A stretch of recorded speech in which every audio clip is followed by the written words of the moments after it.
नमस्ते दोस्तों, मैं स्कूटर से सेंट्रल इंडिया घूम रहा हूँ। आज 27 फरवरी है और मेरे यात्रा का तीसरा दिन है। अगर आपने पहले 2 दिन का व्लॉग देखा नहीं है तो उनका लिंक नीचे डिस्क्रिप्शन बॉक्स में दिया हुआ है। अभी मैं अंबिकापुर में माया होटल में हूँ। सुबह 7 बजे तक ही रेडी हो गया हूँ।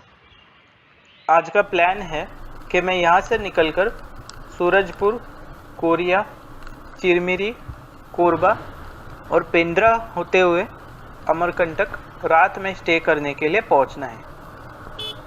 शायद आज वरुण राजा मेरे ऊपर नाराज़ है। पिछले 1 घंटे से मूसलाधार बारिश गिर रही है और मेरा निकलना नामुमकिन हो गया है।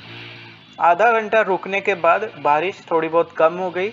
बाहर मेरे स्कूटर के साथ सब गाड़ियां भीग चुकी हैं। मैं अपना सामान बांधकर निकल पड़ा हूँ। संडे है आज और बारिश भी चल रही थी, इसलिए अंबिकापुर बड़ा शहर होने के बाद भी यहाँ का मार्केट खुला नहीं है। कल रात एक्शन कैम से वीडियोज ट्रांसफ़र करते वक्त मेमोरी कार्ड गलती से लॉक हो गया, जो मुझे आज सुबह 11 बजे तक ही पता चला। इसलिए सुबह 11 बजे तक के एक्शन कैम से कोई भी वीडियोज नहीं है। थोड़े ही आगे जाकर बारिश फिर तेज हो गई, इसलिए मुझे एक बंद दुकान के शेड में रुकना पड़ा। 15 मिनट रुकने के बाद भी बूंदाबांदी शुरू थी, इसलिए इसी के सामने यह राजवाड़े नाश्ते के दुकान में आज का नाश्ता मैंने खा लिया। गरम गरम 2 प्लेट इंदौर स्टाइल पोहे, वो भी सिर्फ 30 रुपए में। आज भी सुबह का नाश्ता भरपेट हो गया और नाश्ता ब्रेकफास्ट होते होते बारिश भी रुक चुकी थी।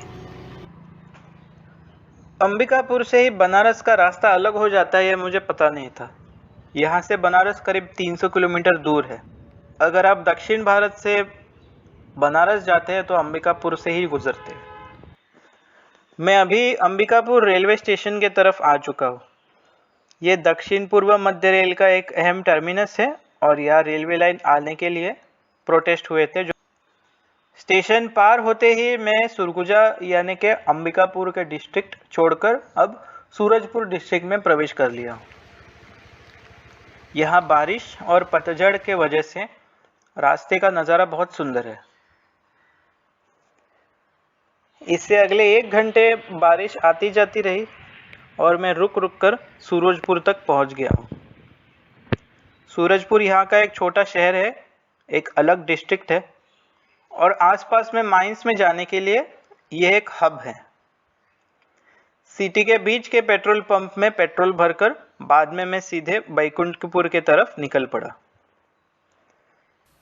बैकुंठपुर कोरिया की राजधानी है। कोरिया देश नहीं, कोरिया जिले की राजधानी, जिसे इंग्लिश में भी ऑफिशियली कोरिया ही लिखते, लेकिन अनऑफिशियली ये स्पेलिंग लिखते, कोरिया।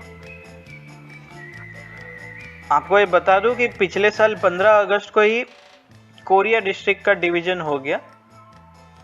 उत्तरी और दक्षिणी कोरिया जिला बने।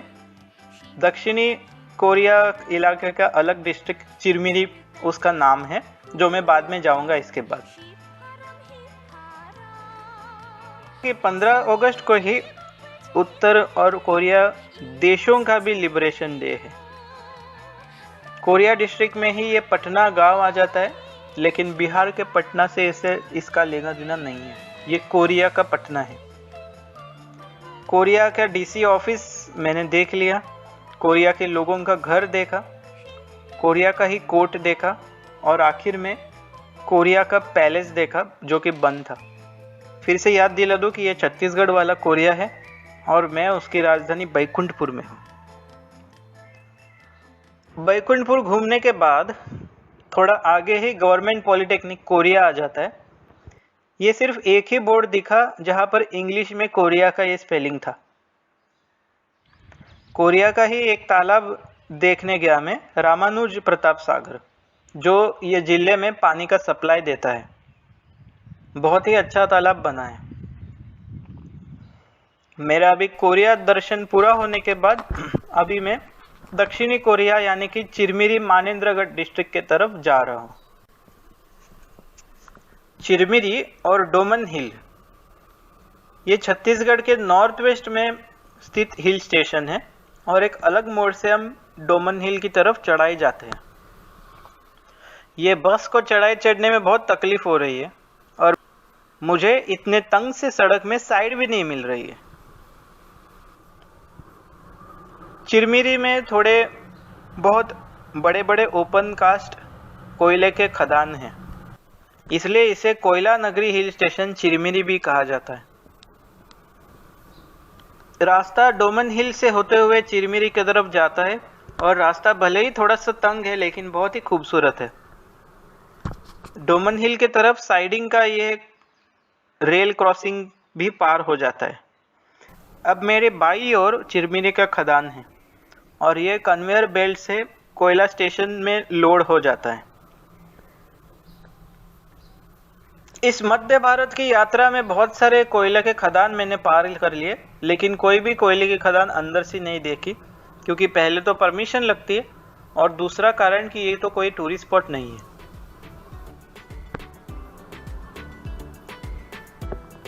अब डोमन हिल के ऊंचे नीचे चट्टानों से बारिश से लथपथ हुई हुई सड़क में जाने का आनंद ले लीजिए आप।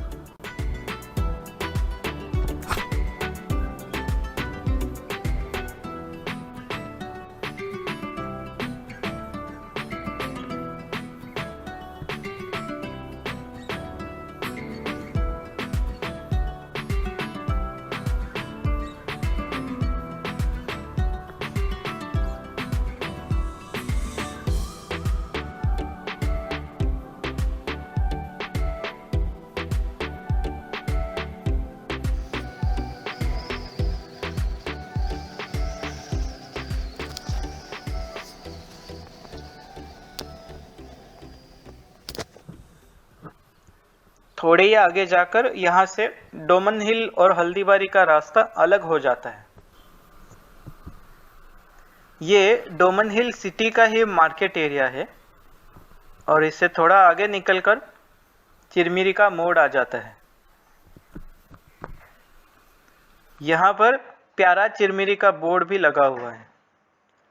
ये पुतला दादू लहरी जी का है, जिनको चिरमिरी का संस्थापक भी कहा जाता है। आज का चिरमिरी का रूप लाने के लिए इनका बड़ा योगदान है। इसके बाद मुझे कोरबा के तरफ जाना है और कोरबा जिले में हसदेव नदी के ऊपर बांधा हुआ हसदेव बांगो रिजर्वायर देखना है। इसकी दूरी यहाँ से करीब 110 किलोमीटर होगी। चिरमिरी स्टेशन हिल स्टेशन से थोड़ा सा आगे जाकर ही 36 मोड़ लगते हैं। यहाँ से नीचे दक्षिण की ओर घाटी की ओर का नज़ारा देख लीजिए। कोयले के खदान के अलावा भी चिरमिरी बहुत सुंदर जगह है और अगर आपको कोई ऑफ बीट हॉलीडे मनाना है तो आप चिरमिरी ज़रूर आ सकते हैं। बिलासपुर और कटनी जो मुंबई वाराणसी रेल लाइन के ऊपर है, यहाँ से करीब 3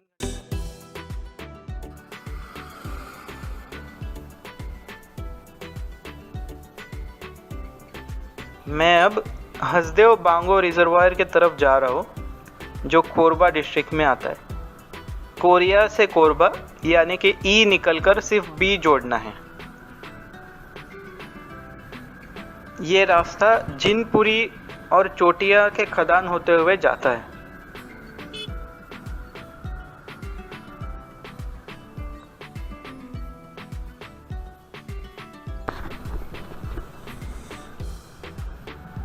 कोरबा जिले के जंगलों से जाने वाला यह दृश्य तो बेहद ही सुंदर है।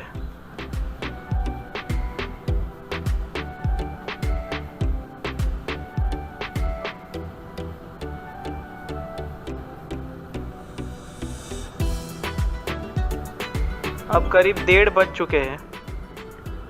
थोड़े ही आगे जाकर कोरबी में हसदेव नदी के ऊपर बना हुआ ये पुल है। आप मेरे बाईं ओर जो देख रहे हैं वो पूरा हसदेव नदी पर बना हुआ हसदेव बांगो रिजर्वायर है और यही रिजर्वायर के ऊपर बने हुए बुका लेक रिसोर्ट देखने का प्लान है।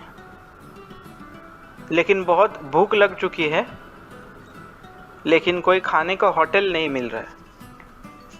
कोरबी गांव में ही छोटे से स्नैक्स सेंटर में मैंने कुछ पकोड़े और समोसे खा लिए, सिर्फ 20 रुपए में। इसके बाद करीब 2 बजे मैं कटघोरा की तरफ जा रहा हूँ, लेकिन रास्ते की हालत बहुत ही खराब हो गई है। इतना कीचड़ और ऐसा हालत कि पता नहीं लग रहा है कि कौन से और कैसे मैं अपना गाड़ी निकाल लूँ ताकि बिना फिसल कर मैं अपनी गाड़ी सही सलामत इस रास्ते में आगे ले जाऊं।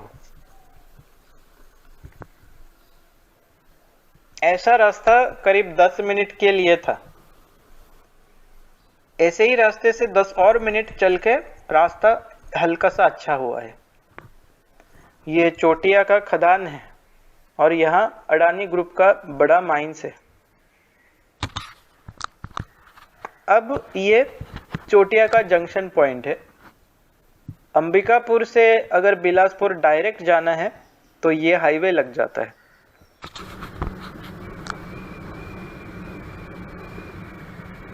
अंबिकापुर से बिलासपुर जाने वाला ये हाईवे तो पूरा मक्खन मारा हुआ कंक्रीट का हाईवे। काश चोटिया के तरफ भी मुझे ऐसे ही रास्ता मिलता तो मेरा आधा घंटा बच जाता। करीब 3 बजे मैं बुका रिसोर्ट की तरफ जा रहा हूँ। मेन हाईवे से यहाँ जाने के लिए एक छोटी सी सड़क बनाई है। बुका नाम के जगह पर एक टूरिस्ट स्पॉट छत्तीसगढ़ सरकार ने बनाया है, जिसमें boating, sight seeing, camping, picnic, resort वगैरह वगैरह की व्यवस्था बनाई है। प्रति व्यक्ति 20 रुपए एंट्री फीस है। जंगलों में जाते हुए 5 किलोमीटर से ये प्यारी सी सड़क पार करके सामने ही बुका का ऊपर बांधा हुआ ये रिजर्वायर आ जाता है। यहाँ टूरिस्ट फैसिलिटी भी बनाई हुई है, लेकिन इसको और अच्छा टूरिस्ट डेस्टिनेशन बनने का स्कोप है, क्योंकि यहाँ तो लोग नहा रहे थे, बोटिंग भी कर रहे थे, लेकिन मेरी स्कूटर और उसके ऊपर बांधे हुए सामान का कोई पार्किंग की जगह नहीं थी। फिर भी मैं इस जगह पर टहल लिया और कम से कम हाथ मुंह तो धो लिया। पानी भी बहुत साफ है।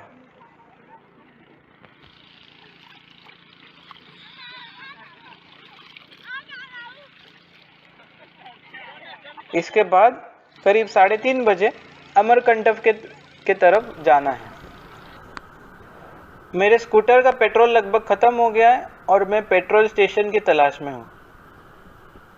क्योंकि यह रेंज नहीं मिल रही है, इसलिए गूगल मैप भी नहीं चल रहे, तो हाईवे में आने के बाद पेट्रोल पंप चोटिया में ही मिलेगा, मुझे पता चल गया। मतलब कि करीब 5 किलोमीटर पीछे जाना पड़ेगा। चोटिया में मैंने पेट्रोल भरकर वहाँ पर नेटवर्क भी मिल गया, तो अमरकंटक का रास्ता भी मैंने गूगल नेविगेशन में ऑन करके रख लिया।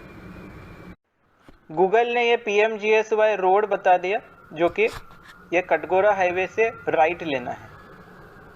ये 20 किलोमीटर का विलेज रोड है जो मुझे पेंड्रा रोड के तरफ लेके जाएगा। करीब 4-4:15 बजे मैं इसी रोड पर जा रहा हूँ। कंडीशन तो अच्छी है, लेकिन बीच के 5 किलोमीटर में रास्ते का काम चल रहा था। इस रास्ते से जटगा नाम के जगह तक पहुंचा हूँ और अभी मुझे छत्तीसगढ़ स्टेट हाईवे नंबर 4 लग गया है, जो मुझे पेंड्रा रोड तक लेके जाएगा। रास्ते में तिलाई दांड, पासबान और कोटमी ये सब जगह लगते हैं। तिलाई दांड पहुँचते पहुँचते 5-5:15 हो गए और मुझे अभी बहुत ज़्यादा भूख लगी थी। जंगलों के बीच में ही ये राजा हिंदुस्तानी ढाबा आ गया और इस सुनसान जंगल इलाके में ऐसे जगह में ढाबा मिलने की तो बहुत खुशी हो गई। राजा हिंदुस्तानी ढाबा में बहुत सुंदर पेंटिंग और सूझबूझ की कुछ पंक्तियां लिखी थी। ये छत्तीसगढ़ के 4 चिन्हारी नरवा, गरवा, घुरवा और बाड़ी है। बेटी को मारोगे तो बहू कहाँ से लाओगे, किसान को मारोगे तो रोटी कहाँ से खाओगे। मेरे लिए ऐसे सुनसान जगह में भी सिर्फ 70 रुपए में नॉनवेज लंच मिल गया। गरम गरम राइस, दाल और चिकन खाकर थोड़ा सा आराम कर लिया मैंने और फिर पेंड्रा रोड के तरफ निकल पड़ा हो। ये रास्ता हल्का सा घाट रास्ता है और काफ़ी सारे मोड़ लगते हैं। शाम का भी टाइम हो रहा है। अंधेरा होने से पहले अगर मैं पेंड्रा रोड पहुंच जाता हूँ तो अच्छा होता, क्योंकि पेंड्रा रोड के बाद अमरकंटक जाने के लिए काफ़ी ऊपर की चढ़ाई है।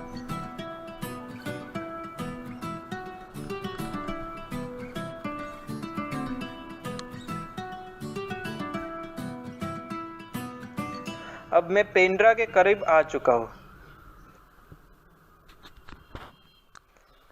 पेंड्रा में पहुँच गया हूँ और 5-10 मिनट का ब्रेक ले लिया।